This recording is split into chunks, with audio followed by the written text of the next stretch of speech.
Coming up, a Minnesota politician murdered. Chicago votes on a teen curfew. Immigration issues stay front and center in the city. Plus, Chicago celebrates Juneteenth. NASCAR revs up their downtown countdown. And we check out the beef in River North. This is your Fox 32 Week in Review.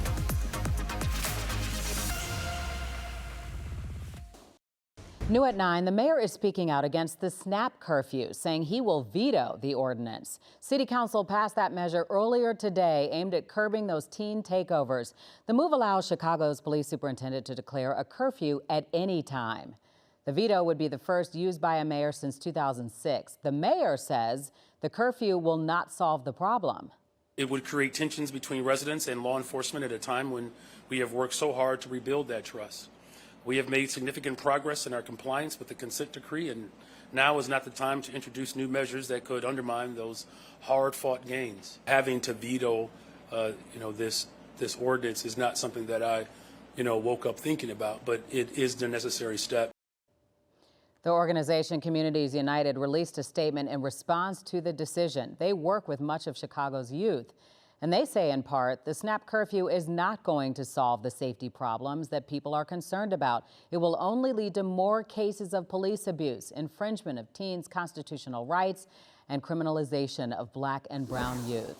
Well, I was just in Belter's first court appearance, like you mentioned, just a couple hours ago, and he got some federal charges for that earlier today, state charges as well. But new in the investigation, we're learning that he stalked 2 other politicians, making it 4 homes he visited that night.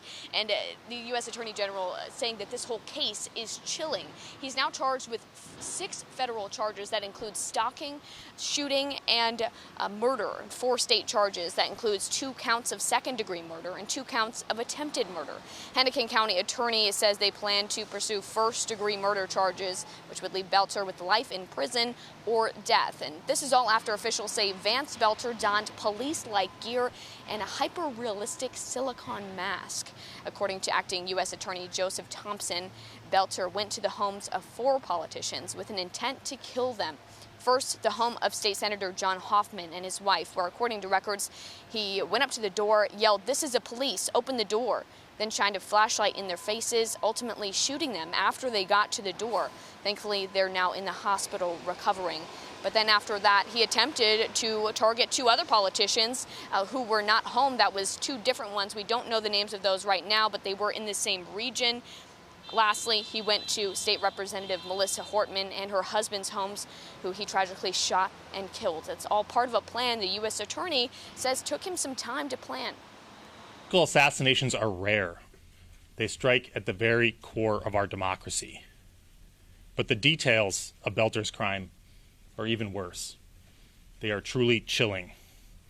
It is no exaggeration to say that his crimes are the stuff of nightmares. Belter stalked his victims like prey.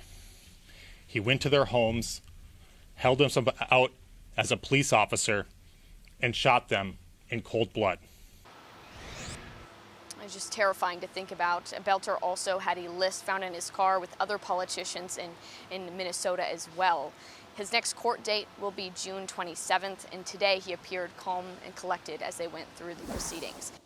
Yeah, that injured Chesterton police officer was brought here to Christ Medical Center in Oak Lawn, where he is said to be recovering, also said to be doing much better with a good prognosis. Police say all of this started with a confrontation that quickly grew chaotic. It was a rapidly evolving situation at the hotel this morning, where unfortunately our officers had to exchange in gunfire with the suspect. Dozens of shell casings and a black handgun you see littering the ground in front of the Hilton Garden Hotel. That's in Chesterton, Indiana, site of a gun battle between 2 police officers and a suspect. That suspect killed at the scene. Now, police say someone at the hotel called to report a man acting suspiciously a little after 8 o'clock this morning. We're hearing there could have been an issue with an unsanctioned party that was going on at the hotel. When officers arrived, the situation quickly turned chaotic. The suspect was shot dead in the street in front of the hotel. One officer, a 33-year-old patrolman who has worked for the Chesterton police for 5 years, was shot and rushed here to Christ Medical Center. The other officer, a 25-year veteran, is said to be doing okay, physically unharmed. Both of the officers have been put on paid administrative leave, which is standard protocol. My main concern right now is our officer, and I am happy to be able to tell you that he did receive treatment, is receiving treatment in an Illinois hospital, and his prognosis looks good. That's a good thing. This is an active investigation. There's a lot of questions that we have. And in fact, the Indiana State Police now taking control of this investigation. As the Trump administration continues to ramp up immigration raids, several Democratic leaders, including here in Illinois, are pushing back. And a group of them tried visiting an ICE center in Broadview today. Sylvia Perez is here with what happened. Sylvia? Yeah, tensions are rising. Representatives Chuy Garcia, Delia Ramirez, Danny Davis, and Jonathan Jackson say they were not let into that processing center.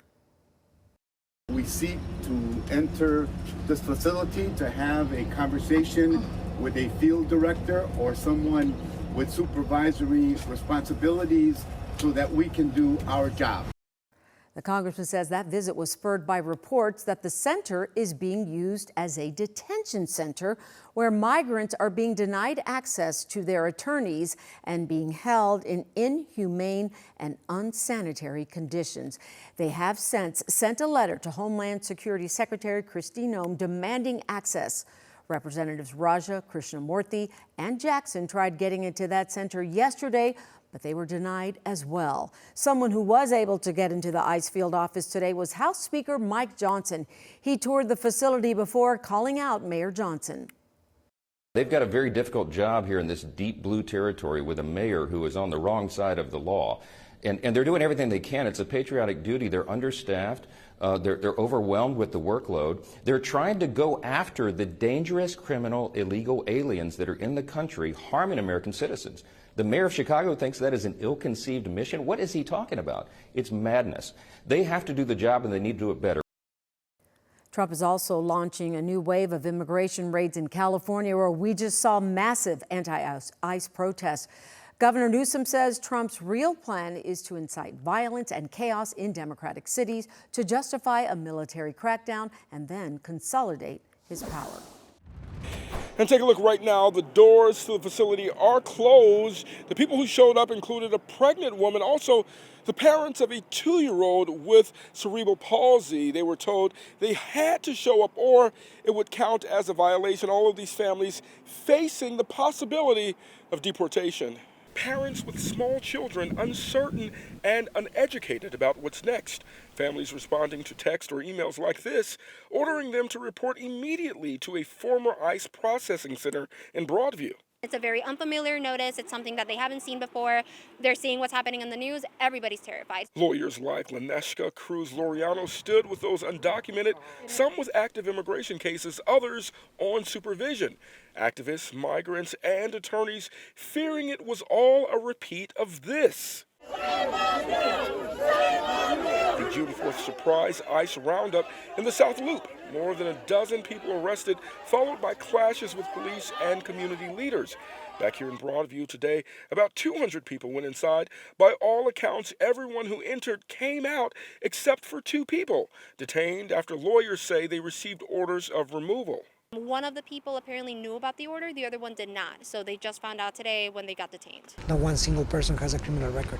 This family visibly emotional, wiping away tears. The majority of those who responded now leaving with ankle monitors with various conditions. Some people have travel restrictions. Some people are required to do check-ins every week at a certain time. We're going to continue to be here every day that this administration seeks to tear families apart. Now, activists tell me there have been text and email threads going on around the country amongst lawyers who want to help just to ensure due process, even if pro bono. Families, for more information, should contact the National Immigration Justice Center. That number on your screen right now, 312-660-1370. Ongoing supply chain issues on the global scale are forcing companies like this one to rethink how and where they are sourcing their products. If not, they say customers could end up paying the price. Inside a 365,000 square foot Vernon Hills warehouse. Internationally, we're selling to over 100 countries around the world. Shelves are stocked, but shifting trade policies have executives bracing for supply issues. Over the last couple of months, we've made a feverish effort to resource our supply chain. Stephen Woldenberg says the family-owned toy company, which consists of several brands, including Learning Resources and Hand to Mind, is looking to shift some of their production out of China and into other markets. It's unfortunate that the uncertainty created by this policy could impact availability of products heading into back to school. That's why Ilana Ruffman is overseas, speaking with us soon after touching down. I'm in India. I'm in Mumbai. Her trip comes as the business looks to avoid inventory gaps and price hikes. The challenge is that we just don't know what the tariffs are going to be. The executive branch is asserting that they have the ability to implement tariffs at any rate at any time. We want to make sure that people can afford the products that they want to buy. Late last month, the decades-old company sued President Trump, arguing that he doesn't have the authority to impose tariffs under an emergency powers law. A judge ruled in their favor, but the Trump administration is appealing the decision. Instead of letting the legal process play out in lower courts, the company is now asking the U.S. Supreme Court to fast-track their case. This costs a lot of money and people are paying it right now today. We don't have several months to wait for this. There's a lot of damage being done to the economy. In India, Ruffman will be meeting with 10 partners over the next 8 days. In the meantime, they wait for the U.S. Supreme Court to respond. As President Trump mulls whether or not to involve the United States in this war, speculation mounts as to whether Israeli Prime Minister Benjamin Netanyahu will try and take out Iran's supreme leader, Ayatollah Khamenei. Now, Israeli Consul General to the Midwest, Yinam Cohen, tells me that the government of Israel is only targeting sites where they believe Iran is building or storing those weapons. He says Iran has hit those civilian sites like the hospital that we just saw. And Cohen did not say whether or not the Israeli government would target the Ayatollah and try to take him out. Says he believes that Iran does pose a threat to Europe and the United States unless their weapons capabilities are knocked out. The nature of this operation is preemptive. We're aiming at neutralizing two major existential threats that Iran poses to Israel. The first one is their nuclear arms ambitions, and the second one is the buildup of their ballistic missile arsenal. This is what we're targeting in Iran, and this is the goal of this operation. And you can catch much more of this interview and Congressman Brad Schneider, who just returned from the region, will have full coverage tonight, 9:30 on Paris on Politics. Tia?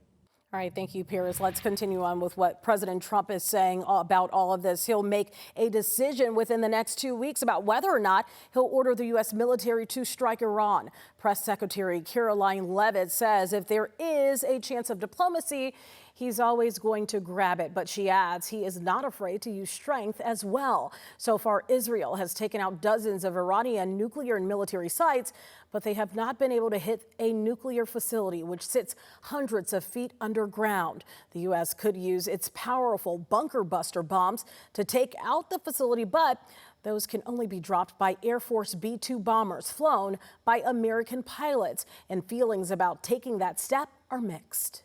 Look, I want to see someone finish the job, whether it's Israel, whether it's the United States of America. The idea that one strike is going to be adequate, I think, is a misconception. A new Fox News poll shows a clear majority of registered voters here at home. 73% believe Iran does pose a threat to the U.S., but they're almost evenly split on whether they support Israel's attacks. Iran's supreme leader has warned the U.S., quote, entering into this war is 100% to its own detriment. The damage it will suffer will be far greater than any harm that Iran may inflict. Coming up, Juneteenth celebrations across Chicagoland. A woman's 16-pound tumor removed. And staying cool in the upcoming heat wave.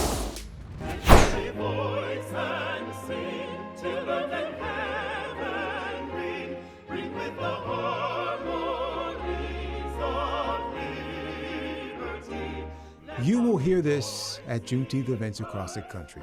Lift every voice and sing, written more than a century ago, decades after emancipation. But the original score still carries through time. Even now, that song and this holiday keep telling a history that DuSable Museum's president and CEO, Perry Ermer, says many never learned in school. You cannot tell the story of our nation without also telling the story of Black people in our nation. President Lincoln signed the Emancipation Proclamation in 1863, but Texas ignored the order. The state was on the western edge of the Confederacy, far from Union control.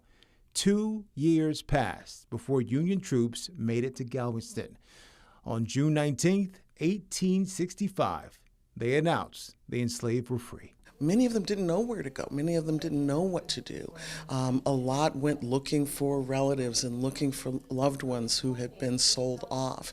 But a lot were afraid to leave because they hadn't known anything else. Freedom brought hope, but that hope collided with backlash. After slavery ended, Black Americans started to vote, to hold office, to build new lives. Then came the Klan, the laws, the violence, and much of that progress was erased.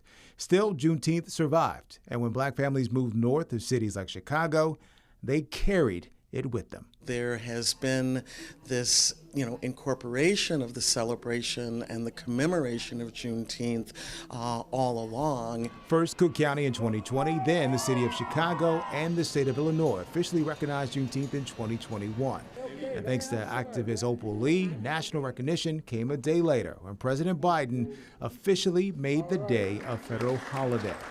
Not everyone celebrates the same. For some, it's a gathering. For others, a moment of reflection. Ermer says both have meaning. Some people celebrate with barbecues and festivals. Others think it is more of a solemn occasion to look at emancipation and still hope for the fulfillment of America's promise to all of its people. And so it is, in essence, a commemoration of freedom of Black people to give us encouragement to kind of confirm how far we have come. That progress, it's a history still being written and a legacy still being sung. Let our rejoicing rise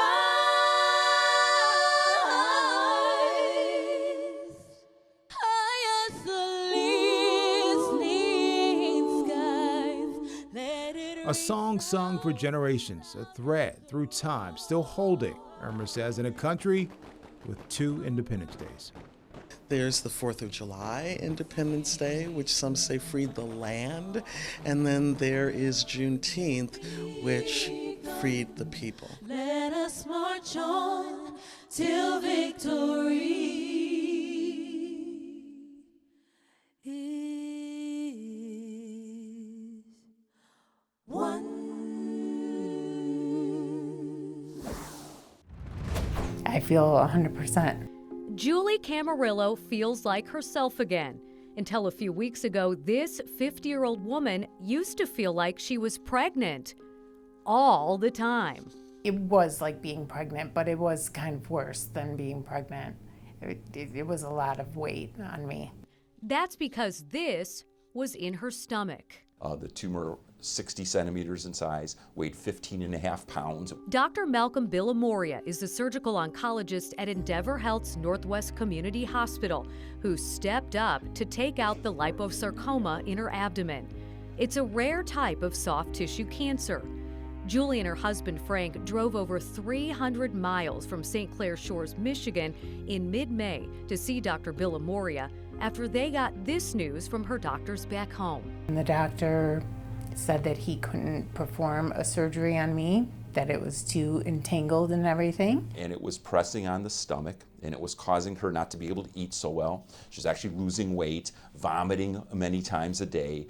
Dr. Villamoria says the tumor was also pressing on a number of important blood vessels in Julie's abdomen. These are blood vessels you cannot live without. The aorta, the inferior vena cava, these are blood vessels that are crucial to life. At this point, it was either surgery or hospice care. And certainly at 50, we didn't want to try that. Being from Chicago, Julie's husband had a cousin who said she knew a guy who could help. one of her good friends from high school. Her dad was a surgeon and asked if she could share Julie's medical condition with them. And of course I said absolutely. And she got back to me the next day and said, hey, this is actually his specialty. This is what he does. Dr. Villamoria knew it was a risky surgery, but was not afraid to take it on. She still wanted to try, and I wanted to try for her. And one of the things I like about being a surgical oncologist, particularly with difficult tumors in the abdomen, is I get a chance to meet people who are fighters. At the end of May, Julie had surgery at Northwest Community Hospital. Together for 4.5 hours, Dr. Villamoria and his physician assistant, Katie Weiner, worked meticulously to untangle the tumor from Julie's abdomen. But I felt like if I could get it off the important blood vessels within the abdomen, and that was really the trickiest part of the surgery, that we could get this thing out and we could get it out with what's called clear margins.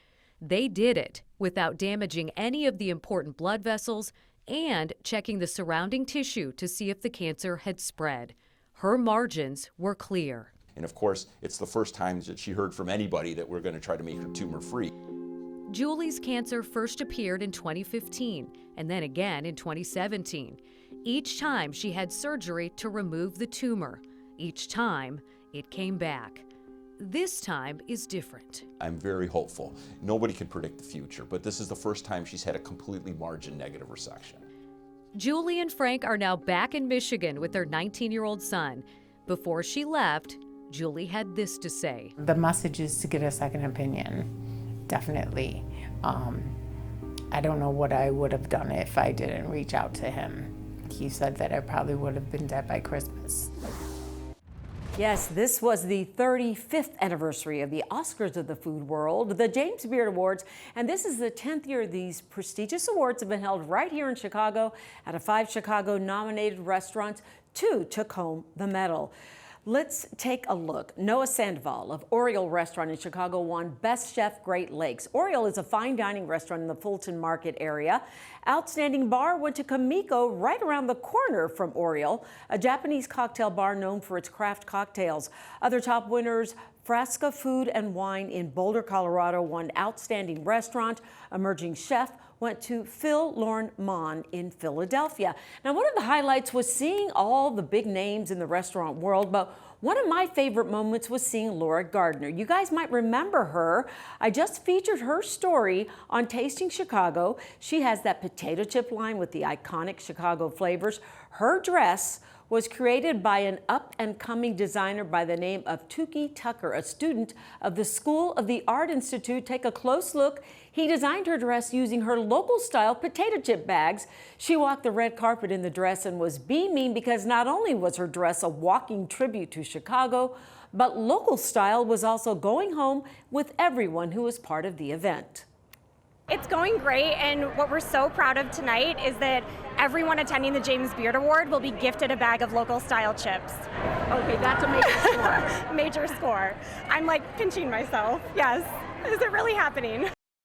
It really happened, and there were some pretty incredible fashions last night. The James Beard Awards are being held in Chicago until 2027. After that, many other cities are expected to vie for the right to take it away from us, but you can bet Chicago won't let it leave without a good fight. Always a great time, Scott and Don. And Sylvia, I heard you are as big of a star as the chefs were. Yeah, I don't know about that, but it sure was fun for me. That's what I can say. All right, good stuff. Thanks, Sylvia. Of course, it's already hot out there. This is nothing compared to what's about to come. Let's head out to Nate Rogers. Nate, now's the time to make sure your AC is working if you have it. Yeah, absolutely, Dawn and Scott. I tell you, HVAC crews right now are hard at work as a heat wave is, of course, on the horizon. And we spoke to one company. They tell us that they've received calls for service, at least 2 calls for service every single hour. Why? Well, as you just mentioned, it is that time of the year again where any relief from the blazing heat will take it. Whether enjoying some delicious Italian ice or going for a swim in Lake Michigan, you have have to return home. But here's the question, guys. What's the status of your air conditioning unit? Chicago's Office of Emergency Management urging residents to prepare for extreme heat this weekend and early next week, with temps feeling like 100 degrees and above for several days in a row.